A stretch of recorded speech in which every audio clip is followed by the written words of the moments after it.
제 오늘의 말씀은 아모스서 5장 14절부터 보시겠습니다.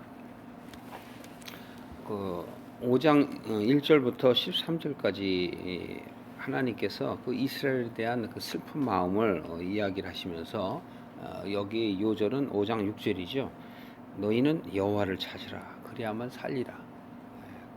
근데 여호와를 찾으면 살 텐데 여호와를 도대체 안 찾으니까 하나님이 마음 아프셔서 이 아모스를 보낸 겁니다. 여러분들에게 보낸 거예요. 살리라. 그런데 너희들이 살질 않는구나. 그렇게 얘기를 하세요. 자, 14절 보셔요. 너희는 살기 위하여 선을 구하고 뭘 구하라고요? 선을 구하라. 선을 구하라고요. 악을 구하지 말지어라. 선은 하나님을 아는 것, 하나님을 아는 것, 그 길을 가는 것, 알기 위해서 가는 것, 그게 선한 길이에요. 악은 하나님을 모르고 하나님을 배척하는 것. 그래서 어두움에 나아가며 그 어두움을 마치 천국이라고 잘못 착각하며 세상을 쫓아가는 가치관을 갖고 있는 그 행위, 그 생각, 그것을 바로 악이라고 합니다. 그래서 악을 구하지 말지어다. 이 세상의 가치를 쫓지 말라. 너희들을 이 세상에 보낸 것은 나를 알기 위한 하나의 하나님께서 펼쳐놓은 장이다. 그렇기 때문에 그 장에서 나의 마음을 알려고 애를 써라. 노력해라 이거죠. 애를 쓰고 노력하라는 것은 정말 노력해서 되는 것이 아니라 그 가운데서 너희들이 나를 바라볼 수 있는 마음이 생기도록 해라. 그런 이야기 되겠습니다. 만군의 하나님 여호와께서 너희의 말과 같이 너희와 함께 하시리라. 너희가 하나님을 찾으면 너희와 함께 하시겠다. 너희는 악을 미워하고 선을 사랑하며 성문에서 공의를 세울지어다. 만군의 하나님 여호와께서 혹시 요셉의 남은 자를 공의히 여기시리라. 여기서도 보세요. 표현할 때 혹시 남은 자, 혹시 남은 자. 남은 자가 뭐죠? 바로 갈 때까지 가서 돌아오는 자가 남은 자예요. 그래서 불을 태울 때 그 나무가 다 타기 전에 그것을 끄집어내는 것 같은 그 조금 남은 그 짜투리, 그게 바로 남은 자들이에요. 이 세상의 어두운 가운데서도 역경을 헤치고 어떤 아픔과 고난이 있어도 하나님을 놓치지 않으려 하는 마음, 그게 우리에게 남은 마음이에요. 그러니까 여러분 마음속에는 선과 악이 있다고 그랬죠. 하나님을 찾아가려는 마음과 세상을 찾아가려는 마음이 있는데 세상을 자꾸 찾아가면 하나님을 찾아가려는 마음이 아주 점차로 줄어들게 돼요. 그게 소멸이 돼버리면 성령이 소멸이 돼버린 것처럼 하나님 나라에 못 가는 거예요. 그러나 그 마지막까지도 그 불이 남아있다면 다시 불을 지펴서 하나님께로 나올 수 있게 하시겠다라는 하나님의 그 자비하심, 끝까지 기다리심, 그 공의로우심을 우리가 바라볼 수 있습니다. 그래서 공의를 여기실 것이다 라고 말씀을 하시며 16절에 그러므로 주 만군의 하나님 여호와께서 말씀하시기를 사람이 모든 광장에서 울겠고 모든 거리에서 오라 오라 하겠으며 농부를 불러다가 애곡하게 하며 울음꼴을 불러다가 울게 할 것이며 모든 포도원에서 울리니 이는 내가 너희 가운데로 지나갈 것임이니라. 이는 여호와의 말씀이니라. 여기서 여호와가 너희 가운데로 지나간다라는 것은 구약 때에 하나님의 백성이 하나님께 마음을 두고 내가 이제부터는 세상을 쫓지 않고 하나님과 함께 하겠습니다라고 할 때 그 예를 들어서 아브라함이 하나님과 함께 하겠습니다 얘기할 때 짐승을 가운데 놓고 그걸 쪼갭니다. 쪼개요. 그래서 그 재물을 놓고 쪼개요. 심지어는 비둘기 없다면 재물이 없다면 비둘기를 놓고도 쪼갭니다. 그러면 하나님께서 그 사이로 가시는 거예요. 그 사이로 간다는 건 마치 무엇을 얘기하냐면 모세가 시내산에서 하나님을 뵈러 갔을 때 모세가 하나님을 보면 죽습니다. 그런데 하나님이 덮으셔요. 그것은 뭐냐면 하나님의 그 은혜가 덮는다라는 걸 표현하는 거예요. 그래서 그 사이를 지나가신다. 이렇게 얘기하는 건 내게 은혜를 주신다라는 표현입니다.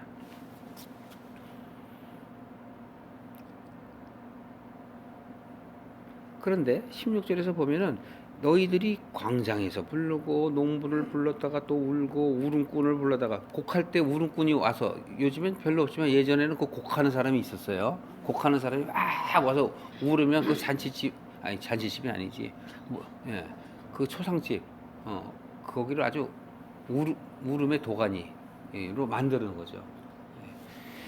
예, 그것처럼 너희들이 포도원에서도 그렇고, 그러나 하나님께서 너희들이 정작 그 마음을 돌리려는, 회개하려는 그런 마음이 있다면 내가 너희들과 함께 할 것이다 라고 말하고 있는 것이 17절의 말씀인데요. 자, 그러나 그렇지 않으면 18절부터 보시면, 화가 있을진저 여호와의 날을 사모하는 자여, 너희가 어찌하여 여호와의 날을 사모하느냐. 그 날은 어둠이요 빛이 아니라. 마치 사람이 사자를 피하다가 곰을 만나거나 혹 집에 들어가서도 손을 떠게 되었다가 뱀에게 물린 같도다. 여호와의 날이 어찌 어두워서 빛이 없음이 아니며 캄캄하여 빛남이 없음이 아니냐. 이게 무슨 말입니까요? 역설적 기법으로 얘기하는 거예요. 계속 그렇게 나간다면 니들이 어떻게 다시 이렇게 돌이킨다고 나를 만날 수 있겠니? 끝까지 가는 상태를 그래. 돌이키면 괜찮은데 돌이키지 않고 계속 갈 때, 끝까지 갈 때 네가 돌이키면 내가 봐줄 것 같아? 그죠? 정작 하나님의 마음은 돌아오기만 하면, 어디서든지 돌아오기만 하면 받으셔요. 그런데 악의 악을 계속 거듭하는 것을 하나님께서는 경계하기 위해서 더 이상 악을 짓지 마라 라고 역설적으로 지금 이야기하시는 거예요. 그래서 여호와의 날이 어찌 어두워서 빛이 없겠냐, 캄캄하다고 어떻게 밝음이 없겠느냐, 그 얘기를 하는 것이죠. 밤낮이 없음이겠느냐. 내가 너희 절기를 미워하여 멸시하며 너희 성회들을 기뻐하지 아니하나니, 너희가 드리는, 내게 바치는 번제나 소제를 드릴지라도 내가 받지 아니할 것이요 너희 살진 희생의 화목제도 내가 돌아보지 아니하리라. 그래서 많이 봤죠? 이사야서 1장에서도 많이 얘기하죠. 너희가 그런 거를 한다 할지라도, 너희들이 대회로 모이고 매일같이 모여서 나를 섬긴다 하더라도 내가 안 받는다 그러시잖아요. 기억나세요? 이사야서 잠깐 보세요. 이사야서 1장. 이사야서 1장 보시면 10절에 보시면, 너희 소돔의 관원들아, 이렇게 얘기해요. 소돔의 지도자 같은, 그러니까 악하기가 소돔의 지도자 같다 이거예요. 소돔의 관원들아, 여호와의 말씀을 들을지어다. 너희 고모라 백성들아. 이 소돔과 고모라는 하나님을 대적한 이 세상을 얘기한단 말이에요. 마귀의 자녀가 된, 진노의 자녀 되었던 자들을 이야기하는 거예요. 자, 하나님의 법에 귀를 기울여라. 11절. 너희의 무수한 재물이 나에게 무엇이 유익하겠느냐. 나는 순양의 번제와 살진 짐승의 기름에 배가 불렀다. 11절에요. 이사야서 1장 11절. 무엇이 나한테 유익하겠느냐. 나는 너희들이 제사 지내는 그 순양을 태우는 그 번제, 살진 짐승의 그 기름, 너희들이 기름을 나에게 드려 배가 불렀다. 숫송아지나 어린 양이나 수점소의 피를 기뻐하지 아니하노라. 그러면서 12절에 보시면, 너희가 내 앞에 보이러 온다. 보이러 오나. 그것을 내가 언제 요구했니? 너희는 내 마당에 뜰만 밟을 뿐이니라. 헛된 재물을 다시 가져오지 말라. 분향은 나의 가증히 여기는 바이요 월삭 안식일과 대회로 모이는 것도 그러하니 성회와 아울러 악을 행하는 것을 내가 견디지 못하겠노라. 이 무슨 얘기입니까? 이사야서 1장을 여러분들이 잘 살펴보세요. 그러면 하나님이 정말 받으시기 싫어서 안 받으시는 건가? 하나님이 내가 돌아오는 거를 정말 돌아오기 싫어서 안 받으시는 건가? 아니, 돌아오는 게 싫어서 안 받는가? 그게 아니란 얘기예요. 역설적인 거예요. 너무너무 사랑하니까 도대체 말을 듣지 않고 내게 온다고 얘기하지만 그것 또한 전부 가증스러운 거짓이라는 거예요. 그래서 내 앞에 보이러 온다는 거예요. 보이러. 왜 그러실까요? 왜 그런 말 하실까? 다시 너희는 세상으로 돌아갈 거기 때문에 그래요. 때로는 어느 때는 하나님께 감사합니다. 그리고 눈물 콧물 그냥 다 짜고 하나님 없이는 내가 못 삽니다. 그러고 하나님 앞에 반짝반짝 했다가 또 며칠 지나면은 또 옛날로 돌아가 버려. 그걸 하나님이 아셔요. 그러니까 너희들은 내 앞에 보이려고 하는 거야. 보이려고. 그러니까 너희들이 드리는 월삭이나 대회가 무슨 필요하겠니? 결국은 너희 자신을 위해서 하는 거 아니냐 이거야. 하나님을 사랑해서 그러는 게 아니고 너 자신을 위해서 그렇게 하는 것이 아니냐라고 말씀하고 계시는 거예요. 다시 아모스로 오게 되면은 그렇기 때문에 21절 이하에 보면 나는 너희의 절기를 미워하고 멸시하며 너희 성회들을 기뻐하지 않다. 왜 기뻐하지 않을까요? 그렇게 해야만 되는 것으로 아는 사람들과 정말 진심으로 하나님의 말씀을 사모해서 나오는 사람은 다르다는 거예요. 교회 가지 않으면 벌 받을 것 같고 그렇지 않으면 내가 착한 사람 같이 보이지 않을 것 같고 어머니한테 아버지한테 야단 맞을 것 같고 하나님한테 야단 맞을 것 같아서 나가는 사람, 그런 사람들을 두고 얘기하는 거예요. 그래서 22절에 번제나 소제를 너희들이 드려도 내가 안 받을 거야. 너희 살진 희생의 화목제도 내가 쳐다보지도 않을 거야. 왜? 너희들의 마음속은 시커매 있어서 그래. 그러니까 내가 하나님께 이걸 드리려면 하나님은 언제 받으시나요? 자, 언제 받으셔요? 요한복음 4장에 약 22절, 23절에 보면 사마리아 여인이 그러면 내가 어떻게 하나님께 나아갈 수 있습니까? 이런 질문을 해요. 그 질문은 뭐냐면, 자, 우리 옛 조상 때부터 우리는 이곳에서 이 그리심산 에벨산, 예, 그것은 하나님께서 임했던 곳이잖아요. 이곳에서 예배를 드려야 한다고 이렇게 드렸는데 남유대 사람들은 예루살렘에 와서만이 예배를 드려야 된다고 얘기하니, 그러면 우리의 조상인 여로보암, 그 조상들이나 그 위에 아브라함과 야곱이 했던 그 제사가 도대체 어느 게 맞는 겁니까? 라고 물어보니까 예수님께서 뭐라고 얘기하실까요? 그 여인한테 너희가 진정과 신령으로 예배할 때가 올 것이다. 그러나 그러니까 그 전까지는 뭐예요? 다 헛것이란 얘기예요. 이게 신령과 진정이라는 건 뭐냐면 내가 내 마음이 완전해져서 그리고 진리로 가득 차서, 그러니까 내가 더러우면 안 받으신다니까요. 그러니까 여러분들이 기도하는 그 한순간만이라도 여러분이 빛으로 바뀌어야지만이 받아요. 거룩해져야 받는다고. 그 순간만이라도. 그러니까 그 순간에도 예를 들어서 목사님이 이제 우리가 이것을 위해서 기도합시다 하고 막 기도하는데 딴 생각하고 있는 거야. 그럼 안 받아 해도. 그 영적이지 않은 건 안 받아. 그래서 신령이라는 건 너의 영이 나처럼 된 것, 그게 신령이라고. 거룩해진 것, 빛으로 바뀌어 있는 상태. 하나님은 절대 더러운 것을 안 받으셔요. 왜냐하면 그분이 거룩이시고 그분이 빛이시기 때문에 어둠이 섞여 있는 것은 받지 않으신다. 23절에 보시면 내 노래소리를 내 앞에서 그칠지어다. 우리들이 찬양 많이 하죠? 그치라 이거예요. 왜 그치라고 그래요? 남 앞에서 자기를 드러내는 것. 정말 하나님을 사랑해서 하는 게 아니라 자기가 말하는 것. 여기서는 찬양뿐만이 아니에요. 우리가 올려드리는 기도도 마찬가지입니다. 너의 비파 소리도 내가 듣지 아니하리라. 오직 공법을 물같이 정의를 하수같이 흘릴지로다. 이게 바로 신령과 진정이에요. 너의 마음이 정말 나처럼 나에 대한 그 사랑을 그대로 온전히 받아들여져서 그렇게 변한 것을 표현하는 거예요. 이스라엘의 족속아, 너희가 40년 동안 광야에서 희생과 소제물을 내게 드렸느냐? 드렸어요, 안 드렸어요? 40년 동안 광야 생활을 했죠, 이들이. 물론 드렸죠. 그런데 어때요? 순간순간마다 넘어지죠. 그리고 다시 애굽으로 돌아가겠다고 모세를 대적하죠. 때로는 아론을 대적하고, 또는 아론과 미리암조차도 세상 사람들의 편을 들기도 하죠.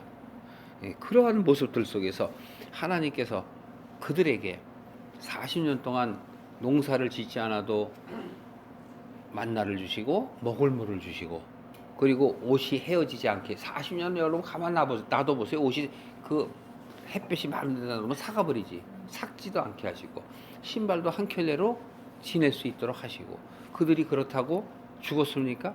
아니잖아요. 밤과 낮 기온차가 심한데도 불구하고 그들이 건강하게 살 수 있도록 은혜를 주셨어요.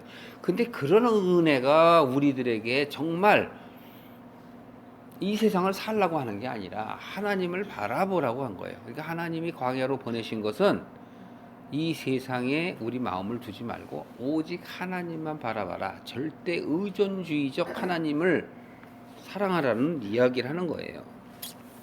그런데 너희들은 정말 희생을 소재물을 내게 주었니? 준 척만 한 것이고 너를 드러낸 거 아니니, 그런 얘기죠.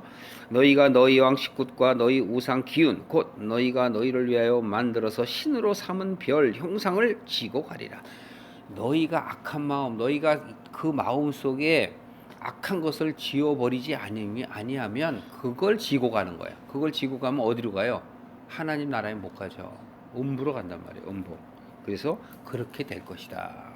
마지막 때를 얘기하며 27절에 내가 너희를 다메섹 밖으로 사로잡혀 가게 하리라. 이 다메섹 이 얘기는 뭐냐면 이스라엘이 아닌 다른 나라들을 얘기하는 거예요. 그런 나라에 뭐가 되게 한다는 얘기예요. 속국이 되게 하겠다. 전쟁에 지게 하겠다. 그 얘기를 하는 거예요. 이는 만군의 하나님이라 일컫는 여호와의 말씀이라. 이렇게 얘기하면서 너희들이 돌이키지 아니하면 화가 있을진저 시온에서 안일한 자와 사마리아 산에서 마음이 든든한 자 곧 열국 중에 우승하여 유명하므로 이스라엘 족속이 따르는 자들이요 하면서 6장에 가서 다시 한번 또 비유로 쭉 또 설명을 또 하셔요. 자, 오늘의 5장 13절부터 이야기하는 것은 14절부터 오늘 말씀을 나누는 것은 바로 5장 6절처럼 너희는 여호와를 찾으라. 그리하면 살리라. 그런데 너희들이 안 찾을 거야. 그럼 안 찾고 너희들이 나한테 자꾸 거짓으로 외식하는 자처럼 바깥의 것들만 자꾸 하게 될 터인데 그런 것들은 내가 받지 않아. 그러니까 너희는 어떻게 돼요? 최소한 남은 자들이 되라는 얘기예요. 남은 자들. 남은 자들이라는 건 내게 어려운 환경이나 역경 속에서 정말 완전하게 돌이키는 것. 더 이상은 이제는 넘어가지 아니하고 그 막혀진 담을 넘어서 세상으로 넘어가지 말고 하나님께서 막아놓은 그 가시장애물을 넘어서 다시 세상으로 가지 말고 돌이켜서 하나님께로 돌아오라. 그 이야기를 하십니다. 여러분, 계속 성경은 우리에게 돌아오라고 말씀하시는 거예요. 그리고 우리의 마음이 헛된 것을 쫓지 말아라. 그 얘기를 하는 것입니다. 오늘도 여러분의 하루 삶 속에서 이러한 일들이 있다 할지라도 그런 것 때문에 자꾸 마음 아파하고 고민하지 마요. 그냥 한번 하는 거고 안 하면 그냥 기브업 하세요. 둘 중에 하나예요. 선택은 누구예요? 내가 하는 거예요. 그러니까 그런 걸로 어리석은 자가 되지 마시고 나를 사랑하시는 하나님을 바라보세요. 한번 하겠다. 아니면 안 하면 돼요. 그럼 선택은 내게 있어. 여러분, 모든 일은 우리에게 선택입니다. 제가 일중독이라고 얘기하는데 저 일중독 아니에요. 전혀 아닙니다. 최선을 다해서 해보는 거예요. 그리고 아니면 안 하는 거지. 도리어 여러분 게을러서 아무 일도 안 하고 후회하고 느려 터진 군뱅이보다는 열심히 달려서 토끼처럼 해보고 또 잠을 자서 1등을 놓칠지라도 후회하지 않는 토끼가 되어야 돼요.